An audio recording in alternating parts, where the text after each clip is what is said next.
Allez, une magnifique rencontre avec des jardins bio de la Motte. Gabriel Perrin, bonjour. Bonjour à tous. Vous habitez à Megève, 1100 mètres d'altitude, et tout ce que vous faites ici, c'est produit à 1100 mètres d'altitude, et c'est du bio. Oui, on est certifié bio, oui, effectivement. Ça s'appelle les jardins de la Motte, ça s'écrit Mottaz, mais en bon savoyard, on ne prononce pas le AZ, C'est ça, les jardins de la Motte. Alors, tout est produit. Alors, par exemple, qu'est-ce qu'on voit ici Gabriel, on voit quoi? On voit des sirops de là, tu es thym. en train de voir des sirops de plantes, du sirop de cassis également. Oui. Et donc, c'est des plantes qu'on cultive à Megève. Et ça pousse ici. Et alors, je vois du sirop de thym aussi, le thym sauvage aussi. Non, on a les deux. On fait aussi en plantes séchées. Là, pour le sirop, c'est du thym cultivé qu'on cultive. Mais on a aussi du serpolet, hein, le thym sauvage. Le fameux serpolet.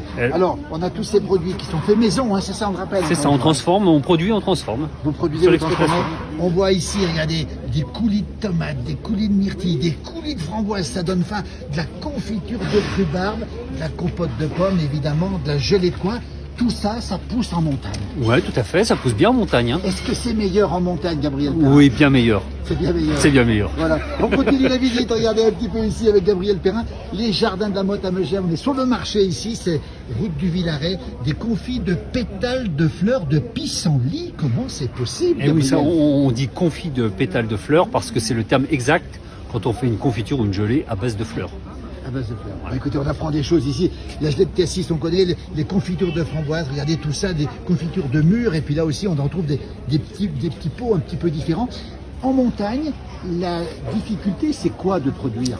C'est quand même le climat qui est plus rude, hein, donc il faut choisir des variétés adaptées.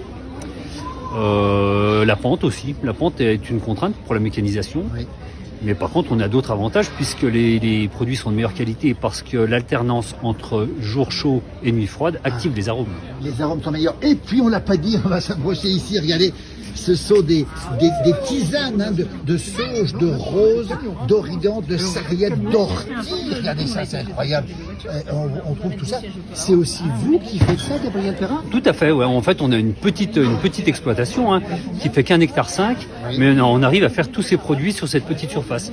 On a décidé de beaucoup diversifier pour prendre moins de risques. Alors, on vous retrouve où? Les jardins de la Motte, l'agriculture familiale de montagne à Megève, ici, à quel endroit? Alors, sur le marché de Megève le vendredi, Oui. sur le marché de Chamonix le samedi, et on vend aussi un petit peu à la ferme au mois d'août en direct, quand on a des légumes. Et quelqu'un qui voit cette vidéo, qui voudrait avoir, je sais pas, une petite tisane d'ortie ou des petites confitures de fleurs de pissenlit, comment il fait? Eh bien, il vient sur les marchés. Il vient sur le marché. Voilà. Le réchauffement climatique, le changement climatique, Gabriel Perrin. Ça pose des contraintes et pour nous aussi quelques avantages. Et l'avantage pour nos légumes, c'est qu'ils poussent mieux parce qu'il fait plus chaud, tout simplement. Voilà, merci. Après, il faut adapter les variétés aussi pour une floraison plus tardive au printemps. Alors, retrouvez les jardins de la Motte ici, regardez. Et puis, il y a des gourmands qui vont venir acheter ici, regardez. Il est super. Merci, bravo pour cet engagement. Bravo, merci à vous. En tout cas. Merci Philippe, Merci à beaucoup. bientôt.